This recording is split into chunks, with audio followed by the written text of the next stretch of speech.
Brilliant. So we've reached the top of the hour, so I want to formally welcome everyone to actually our last webinar of 2018, KPIs for live chat and social media. I'm Rachel and I'll be your webinar chairperson for today. I want to formally introduce our two excellent speakers today, some brilliant topics coming up. So welcome Phil Anderson from the forum. Welcome to the webinar. Brilliant. Thanks once again for having me back. Really looking forward to talking about this afternoon. So my name's Phil Anderson. I'm head of best practice at the forum. So looking forward to this today. Yeah, and another quick introduction to the forum and who they are and what you do there. Yeah, so Professional Planning Forum, as it was created in the year 2000, looking at really creating direction and standards and qualifications for resource planners. That has grown to become a data analytics and insight forum, as well as quality and customer experience, and more recently the leadership forum. We're passionate about promoting professionalism across the industry and ultimately raise standards for customer contacts. Oh, well, delighted to have you on board. And also to our second speaker, Stephanie Liaise from Ring Central. Welcome, Stephanie. Thanks, Rachel. Hi, everyone. I'm happy to be here with you today talking about great topic. So just a few words about Ring Central and my role at Ring Central. So I work in the product marketing team looking at our contact center offerings. So at Ring Central, we provide cloud communication, collaboration solution, but also contact center solution, as well as digital customer engagement solutions. So being able to manage customer interaction on pretty much any channel, including voice, email, but also live chat, social, messaging app, etc. So we focus on the user experience, using our solution, but also most importantly on the customer experience that you guys will be able to provide to your customers in return. So that's what we do. Brilliant. Thank you very much. So we are taking a recording of today's webinar. It will be available later on this afternoon on callcenterhelper.com/recorded-webinars. And the discussion today is going on in our chat room. It's callcenterhelper.com/chat. It is in a separate window, but there's lots going on in there. You can download the slides from both speakers and you can download the chat log. And also you get to take part in our brilliant, competition, as it were. We've got a bottle of champagne and a box of chocolates. Get that the right way around. For the best tip, simply use #question to ask a question of our two panelists, or #tip to share your tips on today's topic. So I just want to go to hand over to Phil for your presentation. So I'll just make you the presenter. Thank you. Yeah, let me know when you can see my screen. We can do, yes. Thank you. Excellent. Off we go. Yeah, so good afternoon. Thanks once again for having me. Again, Phil Anderson, head of best practice here at the forum. So my background actually was from the travel industry. I was a resource planner and also used to look after their sort of luxury teams and their outbound teams as well. So my background is very much operational. But for the last 8 years, I've been with the forum. Designing, developing and delivering their training, their university programs, and helping define their standards program as well, which is we've got 35 organisations now going through having those peer assessments. Overall, though, we've got just over 150 members, so it gives us a great opportunity to hear what other organisations are faced with, are challenged with, but also to recognise the best practice from within that. So so this afternoon I'm going to talk about these things really around KPIs for live chat. What I thought would be really important, instead of just jumping in and giving loads of examples of what other people and other organisations do, was actually think a little bit more about target typology and the types of target we're going to be setting, then thinking about the appropriateness of that by looking at the sort of corporate alignment to the strategy and that hierarchy of objectives. Think about leading and lagging indicators. Then I'll show you some examples, and then we'll end with a couple of top tips. And as Rachel's mentioned, if you've got any other questions, just throw them into that chat room, and I'm sure I can pick them up either during this or after the webinar itself. So the first thing I wanted to start with is target typology, which I believe is critical. I think too often we see organisations just set up a target because either A, the data is available, or they think there's something they need to change. And they're not actually thinking more about actually what is the type of target, where is the data, what is the benchmark we need to compare it to. And so what I wanted to do is start by looking at essentially the 4 different types of targets. So starting off with the sort of the bullseye we've got here, which is as close as you can target. And this is the aim of this is to get to, as those examples suggest, 100% customer satisfaction. Maybe you don't want any defects or any accidents, or like in the sporting example, you want to hit the middle of the archery's board and hitting bullseye. It's really important we understand this because too often we sometimes think that maybe we're not going to get 100%. So we set a target that's lower and then people only trying to achieve that. One example of that is adherence. In most contact centres is usually something around adherence to schedule. And actually what tends to happen is people set a target of say 85% to 90%, but the target should actually be as close as you can to 100% with a tolerance for non-adherence for maybe 5 to 10% where appropriate. This again makes people change their sort of idea into driving their behaviour because they're always aiming to get as high as they can. The next type of target is as far as you can target. So this is where really there's no limit. So if it is a sales total, just keep going. You just want to keep increasing that number. Or as one of the examples says here about increasing website visitors. If there's no capacity, just keep going with it. There is no limit. You don't want it to reach a stop. They're often quite easy targets to set. We've then got benchmark or competitive targets. So this one might be around, say, market share, or it could be something like, say, the customer service index, whereby you might want to aim to be a top 10 organisation or a top 100 organisation. So again, you are looking at similar to like a league table, really, in, say, football. And then the final types of target are the yes-no ones. They have you done it, have you not? Service levels are typically in this one, so say 90% in 10 seconds or 80% of calls within 10 seconds, or you want to respond to 95% of your web chats, for instance. And again, it's really important that we recognise what we're doing here, because again, the biggest example of a misunderstanding of a target I see is with service levels. Say if we use the 80-20 again as an example, what we see is people trying to overachieve it. 80%. Actually getting 85% or 90% often means you're actually running a little bit inefficiently, and you should have made the most of some of that downtime and occupancy. But some people misunderstand what that target is. You only actually want to hit that target. If actually exceeding it is just as bad as just missing it. So it's really important that before we set any indicators, whether that's operational, performance or key performance indicators, we understand exactly what type of target it is. So with that, a couple of questions to consider. What do you want to achieve? What behaviour are you wanting to drive? It's then really important to have a benchmark. So where are you now and where do you want to go to? And then think about that sort of level of granularity that you need to go. Because again, what we often see is people misunderstanding, say, service levels. Again, service levels are often at a monthly or a weekly level, yet people want to hit it every interval or every day, which is not true. You don't need to do that. You do not need to hit it every interval if your target's at the end of the month. So it's really important that we map all of these things out and define and create a performance record. So therefore, all indicators are signed up for with a data source. It has knowledge of what the calculation is. It has accountability, who's responsible for that. It has the benchmark of where we are now, and it has that time horizon of where we want to get to. So think about all your indicators. Do you need to hit them on a daily basis, on a weekly basis, on a monthly basis? And think about where that data and how that's going to be reported as well is really important. Once we've understood the type of target, we can then sit down and think about actually what is it we want to achieve as a business. So what is the overall business long-term strategy, that organizational objective maybe for the next 1 to 3 to 5, maybe even longer? What has the board sat down to actually try and achieve, and how does our contact strategy fit in with all of that? Again, too often we'll use the term key performance indicators, and when you map them out, we end up with about 30 or 40 of them. By definition, they can't all be key. So really understand what are the key performance indicators that really tell you if your business is delivering what it wants to do. You can then drill down on that in terms of setting some performance indicators for a team and some operational indicators maybe at that sort of lower level of individuals. So again, just for clarity on KPI, again, it's one of those expressions we all use, but we shouldn't assume that we all understand what it is. This is just one definition of it. So key performance indicator is a measurable value that demonstrates how effectively a company is achieving key business objectives.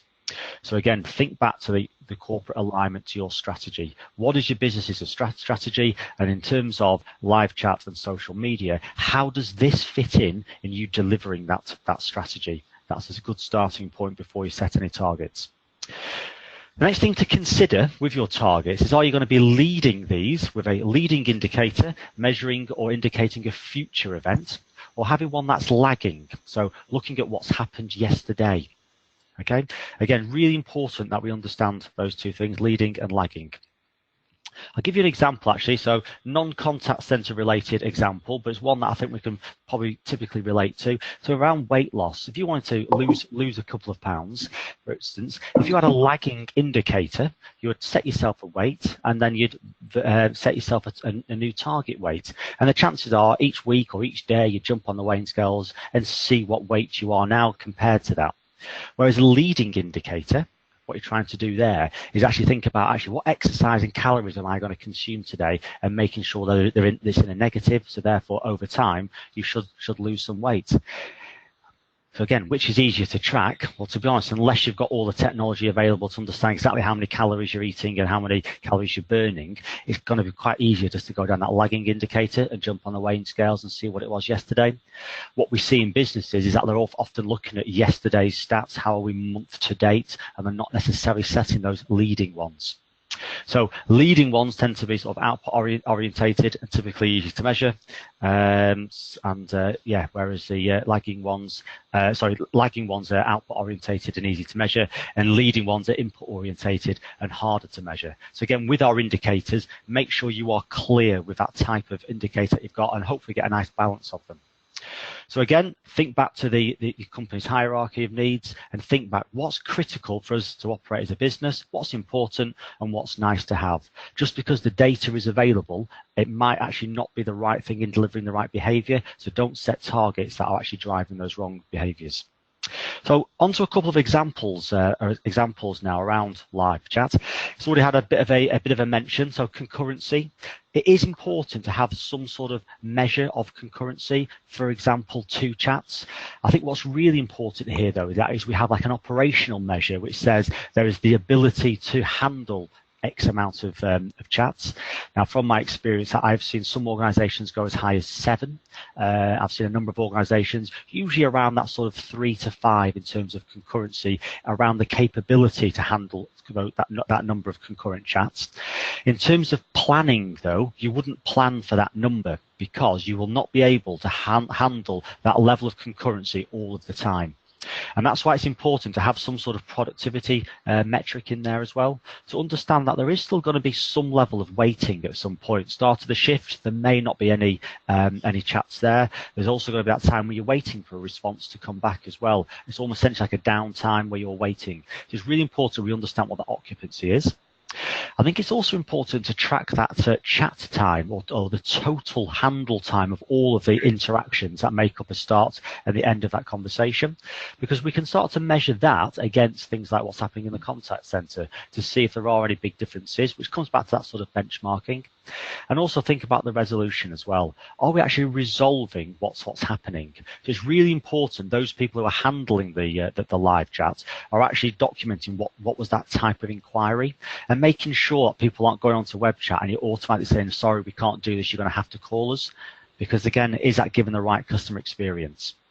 One example I wanted to share comes from one of our telecoms members. I really like this particular measure because it's got good connections to their strategy, which is around making sure that the majority of their website users are offered and exposed to the chat button. So that's the 95% of all website visits exposed to the chat button. And of that 95%, that 95% of those are answered within a timely manner, which I think is about 20 seconds. So you've got 2 things that are linked there, and that is over 24 hours a day. And they don't control in terms of if they can't deal with the number of chats, they don't turn off the chat button. They always make sure the chat button is available so they can understand that true demand, which I think is a really important key performance indicator for live chat. So Phil, I'm going to jump in there, and I think we've got a poll. So okay, I'm just going to take control back and launch this poll, which is how many web chats can an agent handle at the same time?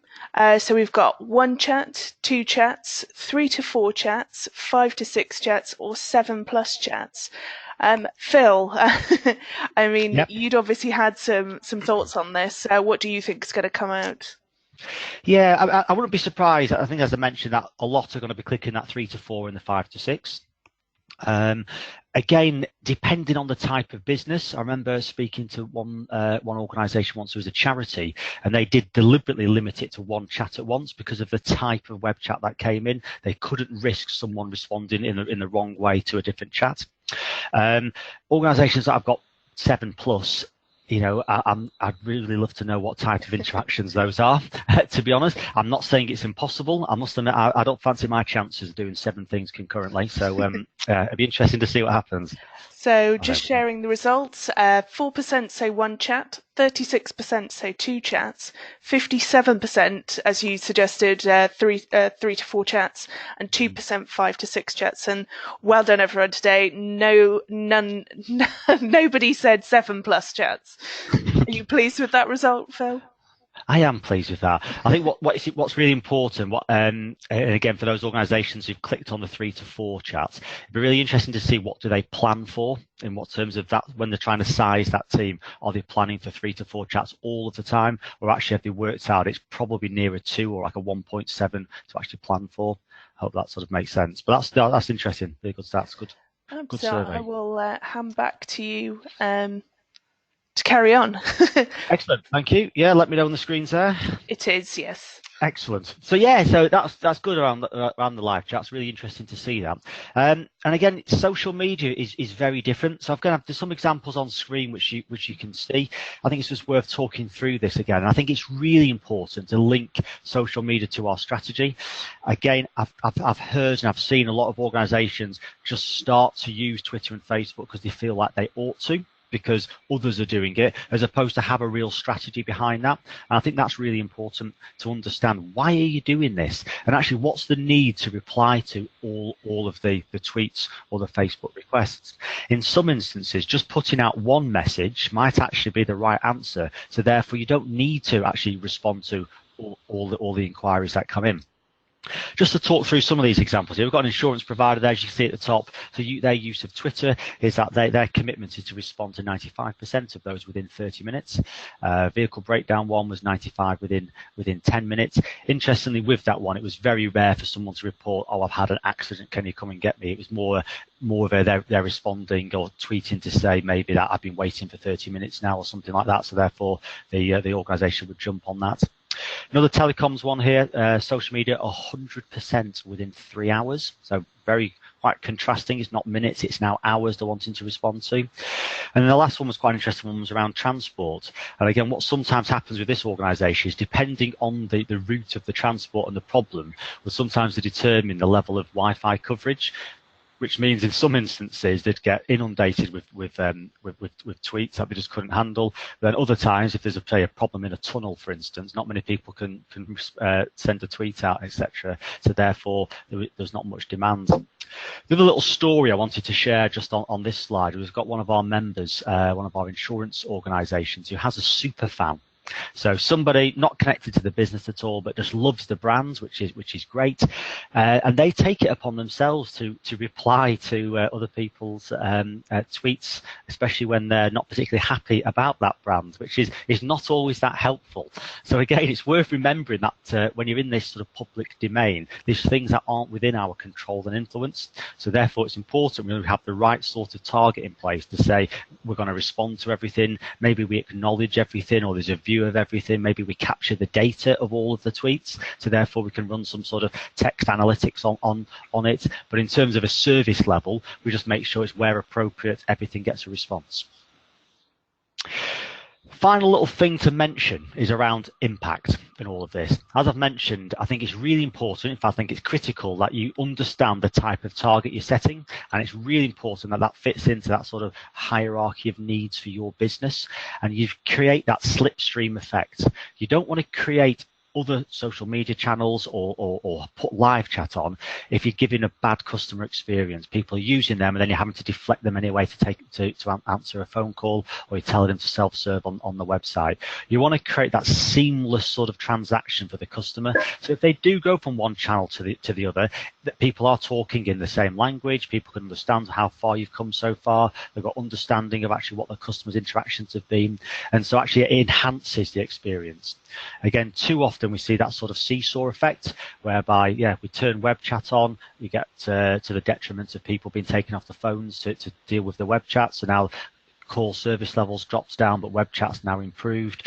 You then get the excitement of a new group of people working in the social media team who responds really actively all the time, maybe doing it at home at night. So you have great performance one day, but out of that, you're actually causing and driving more calls into the contact center, which gives more, a worse service for your customers. So it's really important that we do that and don't measure in isolation, which comes back to think about that hierarchy of needs. Don't just set targets for one small team without thinking what's going to be the impact to other areas of the business. So in summary, really understand the purpose and of your performance indicators. Don't always put the word key in front of it, because KPI is such a common 3-letter abbreviation. You can have operational indicators, you can have performance indicators. Just have a few key performance indicators that are measurable and actually tell you and support the organization's strategy. And then consider balanced perspectives. Think of your company, think of, say, cost, think of market proposition, etc. Think of your customer experience, ease of use, the quality of its service.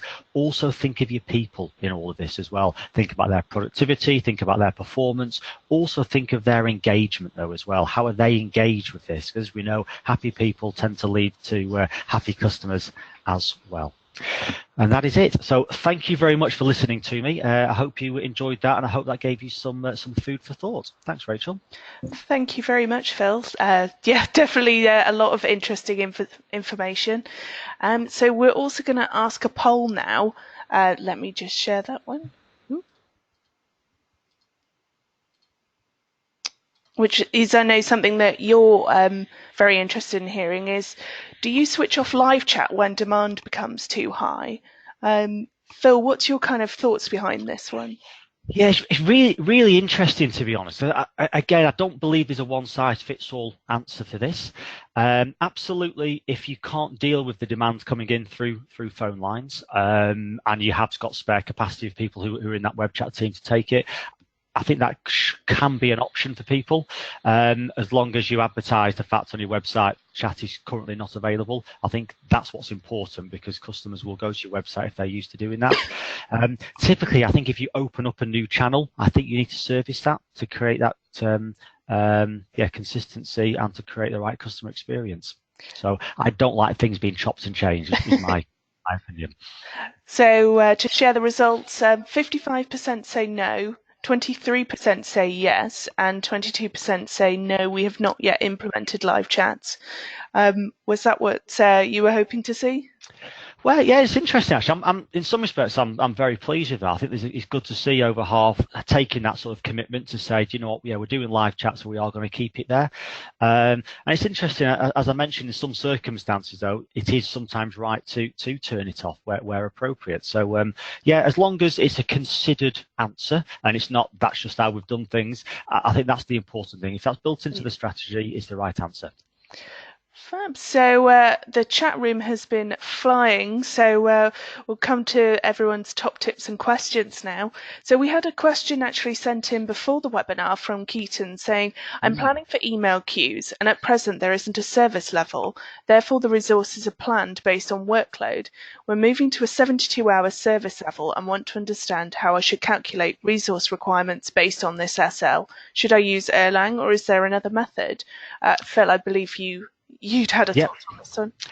Yeah, I mean, the simple answer to this is no. In this example, you wouldn't use Erlang because the service level is a backlog, essentially 72 hours, a couple of days in there. So yeah, you just use a workload. What's really important though, again, is you build in something around utilization or productivity, just to acknowledge the fact that actually people aren't going to just be doing work after work after work all day long like a conveyor belt. There will be a little bit of downtime in there. But yeah, typically the key elements of this is understanding actually, yeah, what is the demand? building in that little bit of occupancy and understanding what backlogs there are, because some days you may not need to do too many because there's going to be more things coming in the following day, like creating that waterfall effect. But yeah, I'd be happy to talk to Keaton in more detail around that. We've got a course and we've got some models that could help on that. Brilliant. So Scott sent in a tip saying, let your team members generate their own unique styles as much as possible while still delivering the company standard. It makes the chat feel more human, which I think is going back to what we were discussing at the start of the webinar. So Megan said, allow advisors to handle 2 live chats at the same time, but empower them to press the unavailable button so they don't receive a second if they're dealing with an emotional customer who needs 100% of their concentration. Stephanie, I don't know what your thoughts are on that one. Yeah, absolutely, because obviously like the customer experience is key. And I guess when using live chats, the customer should be, really in the center. And so it's really, really key to make sure the experience, of the customer is really positive. So if you need 100% of the time of your time, or you focus on this customer, I think you should empower your agent to do that, because it should be customer experience before efficiency and productivity, I guess, on this one. Okay, thank you. So we've had a tip in saying, make sure that your agents dealing with chat are actually reading whole text, what has been typed by customers, and to reply on it, not just assuming just based on a few words from the beginning. So Susie's asked, how does the number of concurrent chats influence average handling time? Phil, I don't know whether you wanted to take this question. Yeah, it's an interesting one, Susie. Really good question. I don't know if there's a correct way of doing this, because it will often depend on the system that you're using. And ideally, what you're wanting to look at is the number of interactions within all that conversation. So starting point, end point will give you the total time, and then the number of little interactions in between, including those waiting times, because often you'll send a message, you're waiting, next one comes back, read, respond, etc. So ideally, you'd probably want to look at the start and the end of each of those times, and then you can work out, and then concurrently, if we layer them on top, how many can one person handle. So start and end of the full interaction would be my recommendation. Wow, thank you for the answer. So we've had a few more tips in. Samantha said, the software that we use, we're able to track sales through the channel which result in goals. So this not only helps to see the value of web chat for our conversion, but you can also create a little healthy competition within the team. Who is leading the way with the goals? We then set a KPI here of live chat conversions of number of chats versus the number of goals. Shane said, community-led social media can be great for business. However, it is important to ensure the information being delivered is correct. They are indirectly the face of your business. And I think we've got time for one more from Joe, who said, when setting a live chat strategy and thinking of the future, while thinking of the customers of the future, okay, not entirely sure. Acknowledges the advisor's skills and capabilities. Some will be able to handle multiple chats. Some will only be able to handle 2 chats at once. Yeah, so I think I understood that one. So I think it's now time to, we've got a poll before you, Stephanie, so I'm going to launch that one quickly, which is, what KPIs do you use to measure the, I've got the quality of social interactions. There you go. I have my panel covering the actual word that I needed to read. Customer satisfaction, quality scores, first contact resolution, net promoter score, or net emotional value. So it's multiple choice. Stephanie, what do you think is going to come out on this one? Say customer satisfaction and potentially first contact resolution, I think. And are you hoping for the net emotional value? Because I know that you're speaking a little bit about it. Yeah, I think it's still very new, and I don't think many contact center will be able to measure that right now. But it's definitely a key one. But yeah, I'll say first contact resolution, customer satisfaction. Okay, I will share the results with everyone now. So, yep, 71% say customer satisfaction, followed by 56% saying first contact resolution, 50% saying quality scores, and 29% saying net promoter score, 1% saying net emotional value. Was that kind of the spread that you thought it would be? Yeah. Quite happy with that. Fab. So I'm going to hide the results and make you the presenter, Stephanie. Sure.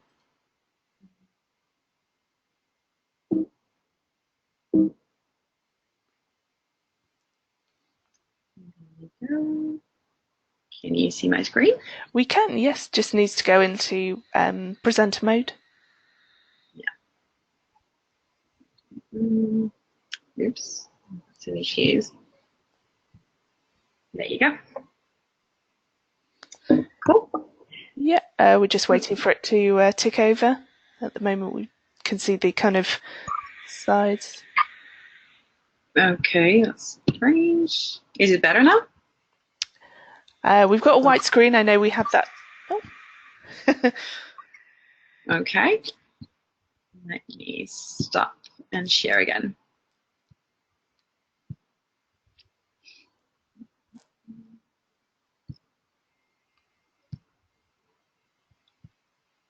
Yeah. Is it better? Is it full screen now? Yeah. Oh, I don't know. Shall we hand it over to Jo and get her to pull up the slides on her screen? We can do. So. Right. I'm going to make you the presenter, Jo.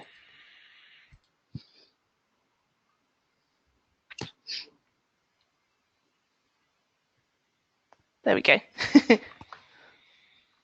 Cool. Thanks. So so hi everyone. So I'm Stephanie. I'm product marketing manager at RingCentral, looking after our contact center solution and also digital customer engagement solution. So yeah, today we'll be talking obviously about this very very hot topic in the contact center at the minute, LiveChat, social media, and really focusing on KPIs. But before talking about KPIs, I really want to bring a little bit of background and context to this. Why are we having this conversation today? Why are we talking about these new channels? I guess that's a fairly new conversation, fairly new channels. And obviously we're living in a world that's becoming more and more digital. The rise of social and mobile technology has completely transformed the way we shop, the way we interact, and the way we communicate, whether it's in the business life or in the personal life as customers. So things are really changing and becoming very, very digital. Jo, if you want to go to the next slide.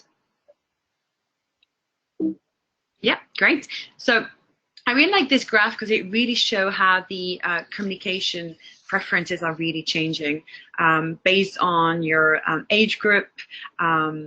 You might be more comfortable with some communication channels than others. So for example, if you look at the right end, so if you look at Generation Z, millennials, these guys are really comfortable with anything to do with messaging, texting, social, sharing videos, sharing photos, and they don't really use phone or email that much, to be fair.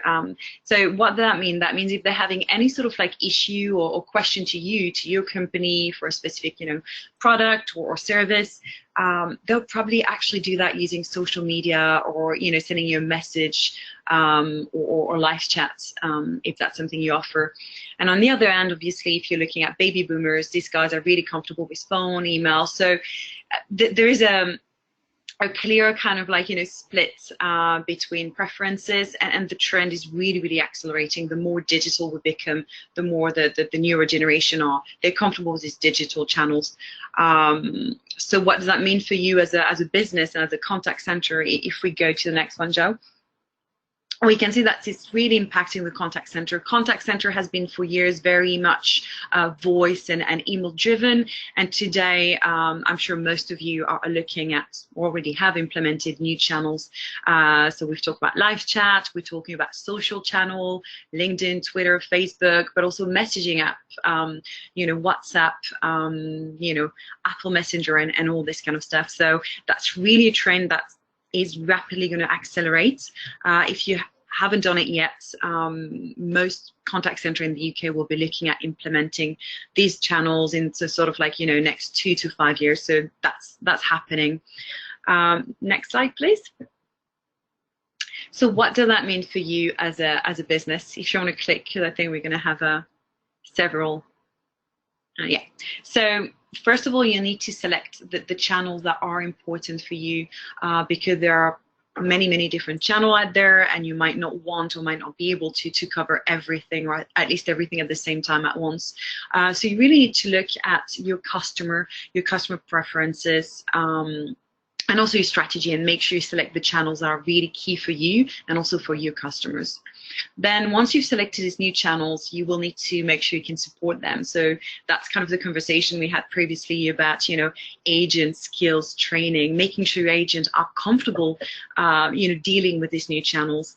In terms of skill set, it's completely different when handling a live chat from actually picking up the phone. And like we said before, an agent that's extremely good having conversation on the phone and solving issue on the phone might not be very comfortable with live chat, or social media. Live chat, for example, needs to move fast. It's real time. You need to be able to type fast, handle different chats at the same time, and that could be something a little bit difficult and a bit new. So supporting these channels and making sure you train your agents on a regular basis. So training is key, and then a crucial point is obviously being able to measure these new channels, having visibility on how they're performing. Is it working for you?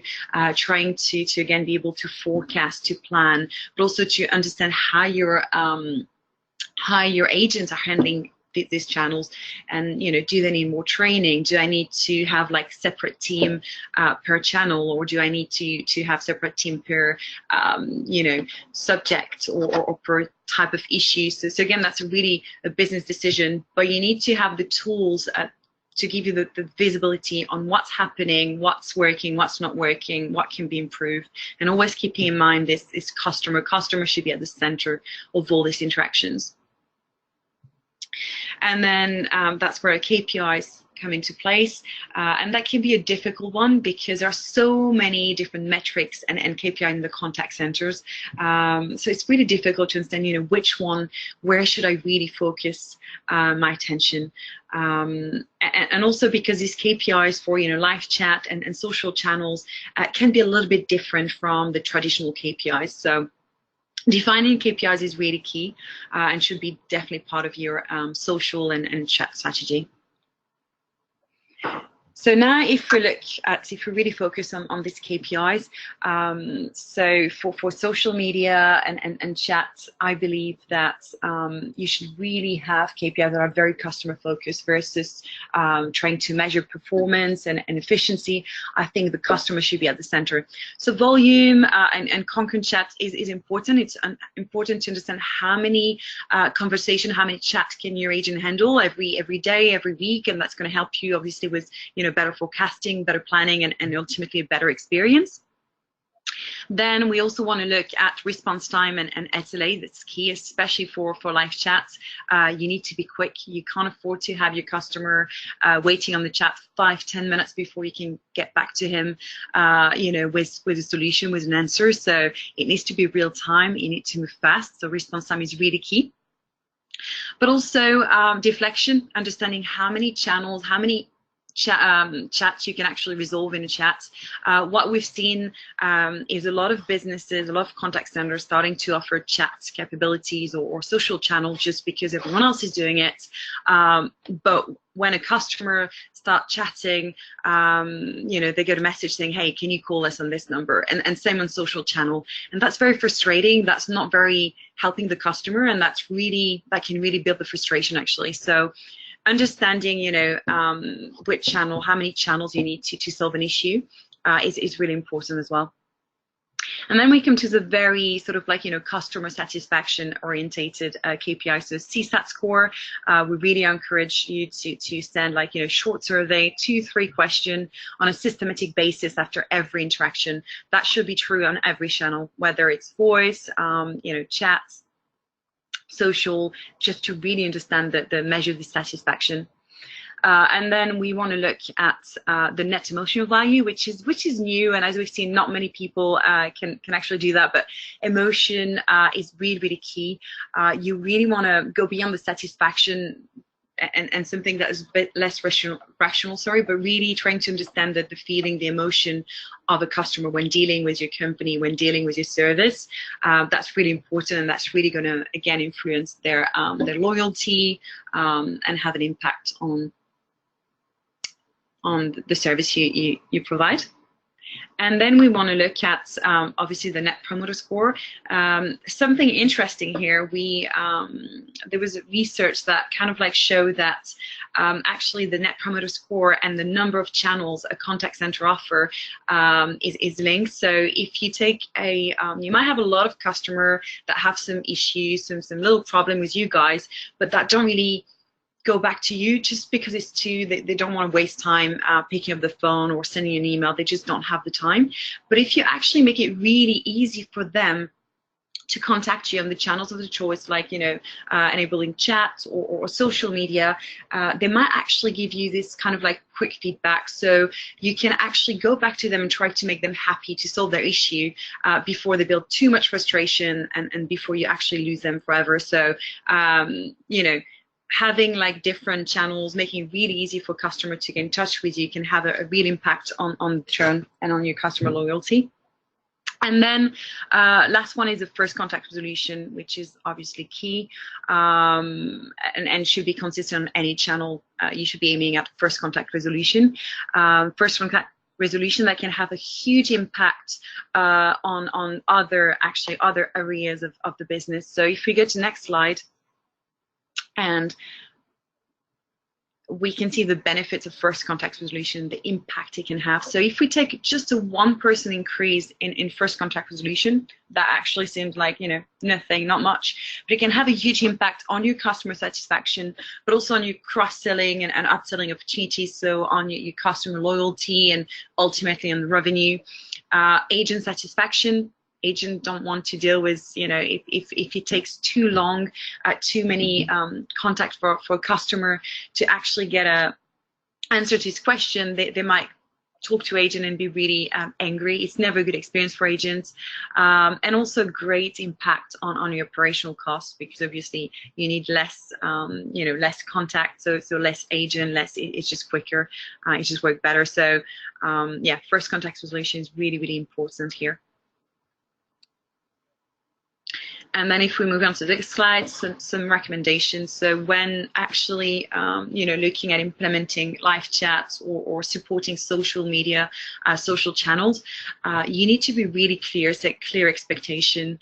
It's really important for your agent to know what's expected for them, and make sure you don't set them with sort of very challenging goals. So, for example, what do you want to prioritize? Do you want to prioritize quality, customer satisfaction, or are you looking at speed and average handling time?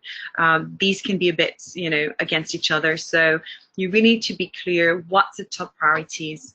So for example, you need to tell your agent, right, here we're going to be focusing on first contact solution and customer satisfaction. That should be the key. And going back to what we've, one of the comments earlier where, you know, empowering your agent, for example, to put some chats on hold just to be able to really focus on one single chat and make sure his customer is really satisfied, really happy. That should be the priority. Make sure you have full visibility and you assess his KPIs on a regular basis. You know, what's working, what's not working, being able to catch performance slips right away and not just at the end of the review cycle, and being really, you know, looking forward. So what metrics do you want to improve by your next review cycle? What changes need to be made to improve any of these metrics? Maybe you might choose a set of KPIs that actually might not work for you and, you know, just for your business or your audience, or you might want to change. So it's really important to test, to have visibility and to constantly improve. Do I need to provide any initial training to my agents? Are they comfortable? If so, what kind of training and for which agents? How can you get the best out of your agent? How can you really make sure your strategy is working and that your customers are happy? Again, customer experience is everything. And then last but not least, it's all about the technology. So technology in the contact center is evolving very, very fast. If we can go to the next slide, please. Yeah. So enabling success with modern technology. So technology in the contact center is evolving very, very rapidly. We've talked a lot about cloud. We talk about, AI, omnichannel, loads of, buzzwords and stuff happening there. But when implementing these new channels, you really need to make sure you're breaking the silos. You can't afford to have different systems for different channels and teams that are completely separate and don't talk, because that's just going to create a lot of confusion and lack of consistency for your customers. So you want to bring everything, all your different channel, onto one single platform to make it easier for your agent to manage all these channels, but also make it very consistent for your customers. Analytics, being able to report, to have full visibility on this different channel is key. And again, the importance of having an omni-channel dashboard using the same system, because if you start comparing metrics and reports from different systems, it's going to be really hard. You're not going to be comparing the same data, the same metrics. So yeah, consistency, bring everything onto one platform, then being able to do systematic customer survey, being able to start doing sentiment analysis, being able to understand when a customer is starting to be frustrated and happy, and being able to address this straight away to avoid churn. And also a key one is integration. So we know that contact center are using loads of different tools. I believe there was a survey I found somewhere that survey that was saying that average contact center are using 18 different tools, 18 different systems, which is huge. You need to make sure you can integrate your contact center technology with other key customer data system, your CRM, your help desk, or any other kind of important database. So you'll be able to build this 360 view of the customer and be able to provide fast, personalized service. Again, it's all about the customer experience. It's a key differentiator today, and you need to look at modern technology that can help you do that. That can be a true enabler rather than an obstacle to your your new kind of like digital and social strategy. So yeah, that's it for me today. I hope it was useful, and yeah, here if there's any question, any feedback, happy to help. Fab, thank you very much. That's definitely really interesting to hear everything. And before we carry on, we just want to ask a quick poll about, would anyone like to see a demonstration of the Ring Central solution? So yeah, just put your answers in. While we go on, before we move on, I just wanted to ask a question, Stephanie. We've had one about from Stephen saying, we want to implement the net emotional value but cannot find the right question for the customers to answer this. Do you have any advice for people? Yes, it can be a mix of question, but also it's, again, using technology to be able to, so using, sentiment analysis or, speech analytics, or being able to spot some trends, whether it's the keywords or emotions.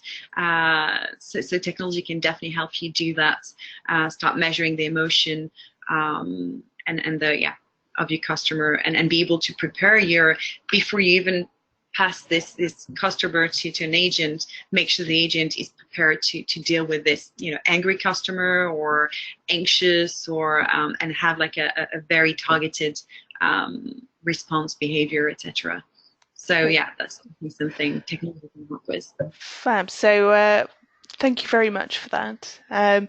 So we've had quite a few tips and questions in, so I'm just going to work my way through some of those.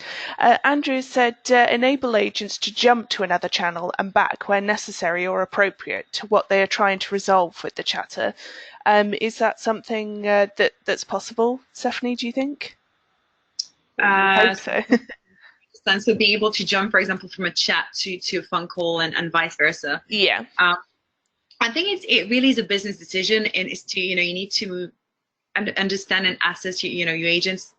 Some agent might be able to do that, might be great at jumping from one channel to another, and great at all the channels. But what we see is typically it's a very different skill set, and it can be difficult in some businesses, and depending on the issue you're dealing with, it can be a little bit difficult. So it's really a business decision, and making sure you understand how your agents are performing and provide the right training. Okay. So Susie said, figure out which contact reasons take a long time to resolve on LiveChat, typically anything including ID verification, and offer the customer a quicker phone call at the start of the contact. They may prefer to stay on LiveChat at first, but not after 30 to 40 minutes. So Leanne's asked, we've been live on web chat now for almost 3 weeks and we're trying to channel shift our customers over as much as possible using social media to advertise, and our CSA is discussing this new method of contact when on the phone. Does anyone have any advice on how to increase the number of users? Stephanie, I don't know whether you want to take this to start with. I'm still reading the question, sorry. Phil, I don't know if you'd had any thoughts. I think you might be on mute, Phil. Trying to improve, like to increase the number of people using web chat, right? Yeah. I think it's really, again, it's like, as we've seen, it's a preference of your customers. Some people might just want to use web chat straight away because that's what they like, or some people might switch from one channel to another depending on where you're at, your priorities, or the type of issues. So some people might be using web chat and then moving into phones or email, or I think it's really understanding your audience, their preferences, and trying to adapt to, but most important, to have consistency. There shouldn't be a difference in terms of service or experience, whether I'm actually calling you or starting a chat with you. It should be very consistent. It should be one kind of like, one voice. Yeah. Phil, I don't know if you'd had a thought. Sorry, I was on mute. Yeah, no, I think it's a really good question. So I saw this question actually in the chat room itself, and in this instance, their customers actually are likely to have repeat contacts. So I think it's really important if they get a positive experience through this, they are more likely to be, that'll be their first thought in terms of their contacts. So I think critically, that's the most important thing. There obviously does need to be a sort of a communication strategy around this as well to sort of inform their customers. Here are the ways of contacting them, and I think in the first instance, it's offering that sort of incentive, really. That doesn't necessarily need to be monetary amounts. It's thinking actually, maybe for a short-term period, the business prioritizes web chat over other methods, so people realize this is actually the quickest way of doing that. And then in time, that pattern of play, that routine will be actually that's the way customers contact in the first instance. Overall, it's just about being patient. And again, because of the types of inquiries that come in, I'm sure there'll still be urgent things that end up being phone calls versus other things that people just want to get off their head, off the chest, so to speak. They'll come through as web chats. But be patient and maybe prioritize that channel for a short period of time. Yeah. And give choice to your customer. Don't try to limit to direct them to one channel over another. Just really give them choice. I think that's my recommendation. Yeah. So Samantha said a tip: you need to manage the volumes of chats with the volumes of calls. Make sure the agents are working together to transfer chats between them so that their responses don't dip as their attention is taken away from chat to call. They can't be expected to do both at the same time and deliver the same quality across the two. Don't overwhelm your team or they'll get flustered. Phil, I don't know what your thoughts are on that one. Yeah, it's a really good comment. I think it links back to one of the other tips that came through before as well about don't treat everyone the same. I think is what's really important. There will be some people who sometimes can deal with complexity and lots of different channels in one short period of time, but they won't be able to do that all the time. They'll have a tipping point. So it's just important that we recognise that. So to pick up on that last one about don't overwhelm your team, I think that is really important. Understand their limits, understand what's possible, understand what their limits are, understand the indicators where you need to say to people, right, just focus on one thing for now, maybe take them away from another, which links back to one of the other tips I think someone mentioned before about empowering. You want the agents leading that, the advisors themselves going, do you know what, I can only deal with this right now. That's going to give out a poor service. I think empowerment is really important. So we've had a question in from Joe saying, how can you get your agents engaged when you launch and are setting the KPIs? More so the agents who are averse to change. Stephanie, I don't know if you have any thoughts on this one. Yeah, as we said, setting up expectation, communicate with your agent, making sure everyone is on board, making sure everyone's got the right training. So yeah, not trying to push change and here's how we're going to work now, but really making sure everyone is on board and excited about, this new kind of like these new strategies, these new channels. That would be my recommendation. Just on that one, yeah, I would strongly recommend having the agents set their own KPIs. Therefore, it's their measure. Get them in a room, get them thinking about what's important for the customer, what's important for them, what's important to the business. And you'll actually find that they'll get a really good KPI and they'll be far more engaged with it if they feel they're the ones who've set it. I think too often you get these measures just thrown in and it feels like it's top down. Oh, we're going to change it. What's the flavour of the month this time round? But actually, if you get them in a room, get half a dozen in a room and get like a working party almost together to help devise what those key performance metrics are, you'll also find out what's really annoying to them. There's little annoyance things, there's hot topics which no one really comes out. So I think that'd be a really good exercise. You've got to make it engaging to get them involved at the very start of the process. Brilliant. So Megan said, measure the number of elevations. In other words, how many times is another channel added to a chat interaction? High numbers may indicate that chat is not the appropriate channel for resolution of that particular issue. Megan's also said, no, I think that might be a similar one.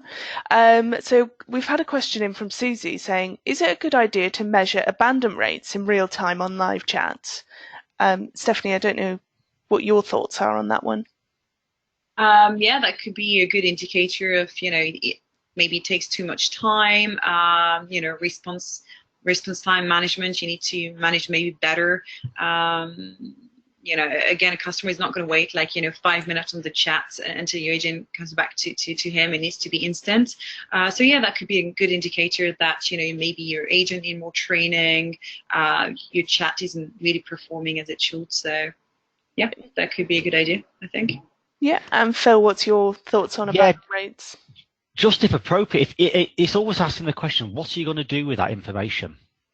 What's it telling you? If it's not going to drive a decision or drive a change, don't do it. If it is, absolutely track it.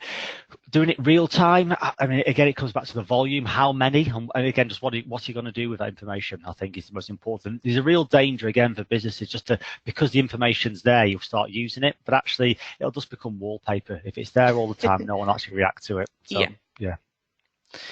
So we've had a tip in from Samantha who says, we allow the agents to use their name and a photo.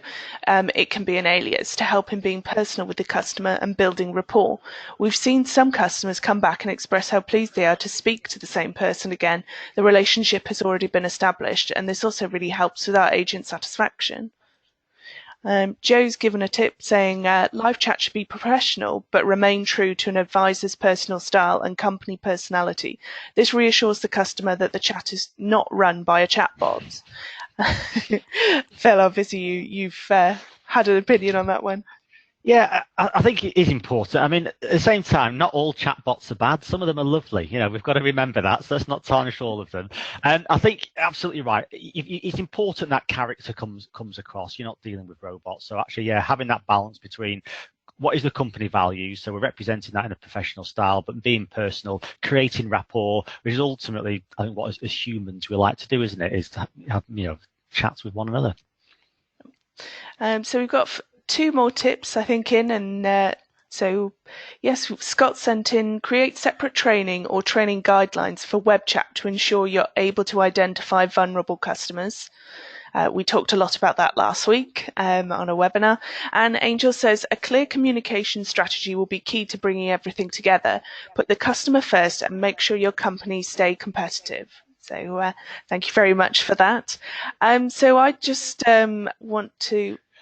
there we go. Say in 1 or 2 words, what did you like best about today's webinar? If you could put that in the chat room, that just lets us know what we're doing well. And today's winning tip is from Shane, who said, community-led social media can be great for business. However, it is important to ensure the information being delivered is correct.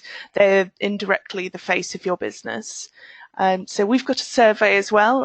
It's just 4 questions long. If you could fill that one in. And just a reminder that we have taken a replay and that will be available usually about an hour after the webinar. And yes, this is the last webinar of 2018. We will be back next year. The 10th of January, we'll be back for our predictions for 2019. And it's just time for me to say thank you very much to our 2 speakers today. To Phil Anderson from the forum, thank you very much for joining us. Thank you very much. No, thank you everyone for listening. Thank you. And to Stephanie Liaise from Ring Central, thank you very much for being on today's webinar. Thank you very much. And thank you from me, and goodbye. Thanks everyone. Thanks Stephanie. Thanks Rachel.